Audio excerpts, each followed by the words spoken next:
This is a video of attaching an iPhone to an old style iPod. First of all, you need an adapter like this. That fits in there, like that. Then you need a male and a female iPhone lead. That plugs in there. That plugs into my phone. You can get these off of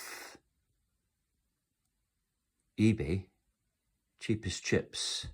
That saves you buying a stupid expensive lead, especially for the job.